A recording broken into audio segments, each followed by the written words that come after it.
Hey Switch 2 fans, the former creative director of Assassin's Creed 3 and Far Cry 4 has spoken out about Nintendo Switch 2's game keycards, and he says, let's just start off the video by saying what he said, or a small quote of what he said. He said, I hate it. I hate virtual game keycards. I think it's sort of lame. Do you agree with him? Let me know in the comments. But first, before we get into it and see what he said fully, please like, subscribe, click the bell icon. It really helps out a lot. Also, apologies for that, I got sidetracked. But yeah, somewhere on the video, you'll see a link to a bunch of microSD cards for the Switch 2, 256, 128, and a 1TB Lexar. And these are the only stores, SanDisk.com and Adorama, that are actually selling these or allowing you to back or pre-order them right now. For $219.99 for the Adorama Lexar 1TB Play Pro. And if you'll know it's Switch 2 compatible if it's got the little EX on it. But we've also got the more affordable option, which I recommend if you're trying to, be conscious about your money. $71.99. It's less than the Switch 2 game, and it's available right now from SanDisk.com. So check the links down below, beneath the video description, etc., to get your hands on these. They're selling out everywhere. Don't miss out. And check out our Switch 2 pre-order and order tracker, restock tracker, on my channel page, linked down below as well. It's got a really cool community countdown. It's got an alarm that goes off whenever it restocks. But let's see what this man has to say. So, a disturbance in the force. Wrong article, my bad. He says, I hate it. I think it's sort of lame. Switch 2 game keycards are bad for the industry. We want physical games, and we want the games to be on the damn car. Is that too much to ask, Nintendo? So let's read the article. So an awful lot of talk about the Switch 2, out of the Switch 2 Direct, has focused on the console's new game keycards, whether they're a good thing for the industry and if anyone will actually buy the damn things. Now in a new interview with Video Gamer, the creative director of Assassin's Creed 3 and Far Cry 4, Alex Hutchison, has shared his 2 pence on the fresh-faced physical option. Spoilers, he's not all that keen. And let's be honest, let's just give you my 2 cents. I'm not in favor of this. I think if they're going to do physical games, at least do them right, okay? Put the full game on the car. Even if you have to charge maybe $10 more, $10 premium on top of the game price, to have that physical game on the car and have it be fully on the car is worth it in my opinion, especially if you're starting a big Nintendo Switch 2 collection and you're wanting to have games on the shelf and want to be able to pull out a game, slap it in your console and just boot it straight away without having to download anything, without any delays. That is the beauty of physical games. And if you cannot meet that standard, if you cannot do that, why do it at all, in my opinion? I mean, sure, a lot of people make the argument, well, it's still a physical game, the game is still tied to that physical card, but you have to download it. And I know there's a lot of arguments about like physical media and storage costing a lot of money these days, especially for games that are upwards of like 100 gigs, 70 gigs, 80 gigs, 100 gigs. If you look at the price of like micro SDs that have that much storage, they're kind of pricey. So I understand from that standpoint, I do, but I don't know. I just don't think I'm going to get over the fact that we're going to have empty game carts that don't have the game on them, but just have a DRM sort of key where you have to download the game.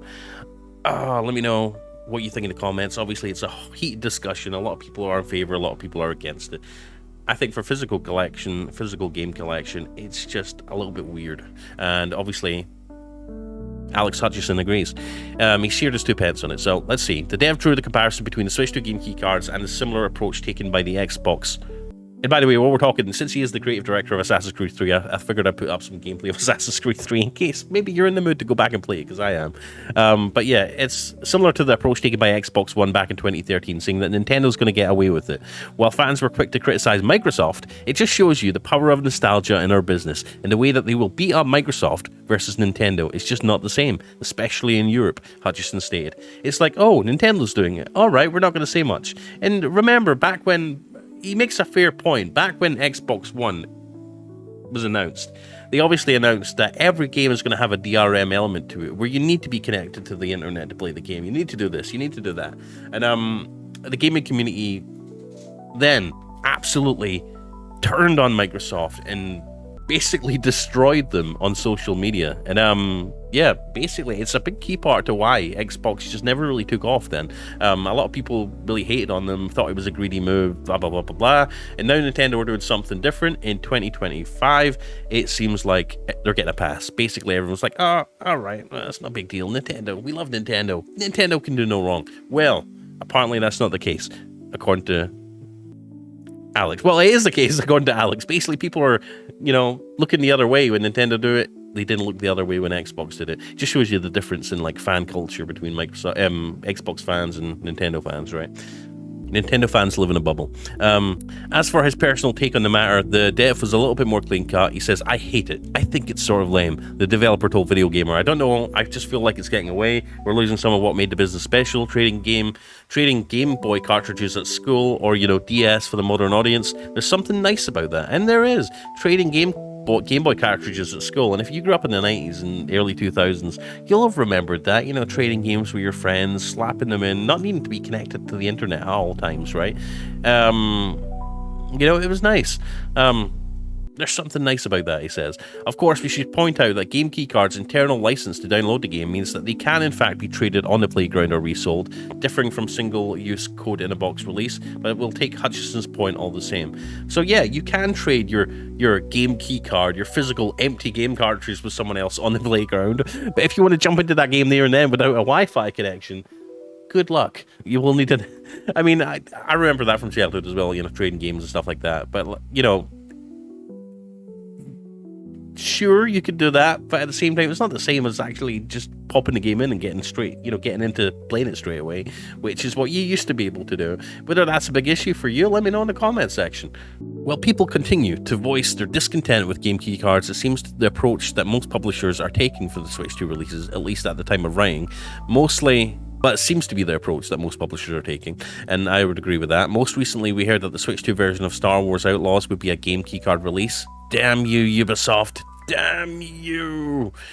Joining the likes of Madden 26, Sonic X Shadow Generations, Street Fighter 6, and a bunch of other games that literally are probably like 500 megabytes. Like Bravely Default Flying Fairy HD Remaster that's coming out on June 5th is going to be another one of those virtual Game KeyCard games, which sucks. I mean, this is a game that essentially ran on the 3DS. You know, it's not going to take up much storage. I mean, the biggest part of it probably is the cutscenes, you know, that are not rendered on the system. So for them to have to put this on a virtual Game KeyCard requiring you to download it just seems a little bit ridiculous, honestly. And I feel like some companies, some third-party publishers are taking liberties at this point, you know, just being like, we don't want to have to pay to, or have our profits impacted by having to pay for storage on the actual game cart. We're just going to buy the cheapest little empty game cart, put the license code on it, and call it a day. Easy peasy, more money for us. So full credits to the studios and developers that do, kind of like CD Projekt Red with Cyberpunk 2077, the full edition, right? That they're managed to squeeze that down to 70 gigs or something, 70 gigabytes, and they're paying to have the storage on the game card. I think, you know, we need more good examples, right? I think companies like this, the one making Bravely Default, need to really just take a look in the mirror and see that what they're doing isn't right, and just cough up for that extra storage on the game cart. That way we could have physical games and have them be like the physical games of old, right? With the game on the cart, because, you know, at this point, if you're going to need an internet connection anyway to play the game, you might as well just buy digital and not have to have a physical game cart you have to take in and take out, take in and swap every time you want to change a game. Maybe you do want to do that, I don't know. Let me know in the comment section. But yeah, there we go. Let's take a look at comments. The XL285 says Nintendo's going to get away with it. There aren't any first-party games that are keycards. I think the XL's missing the point here. The article author, and obviously, Alex Hutchison, was talking about how the community reacted to this sort of DRM thing, right?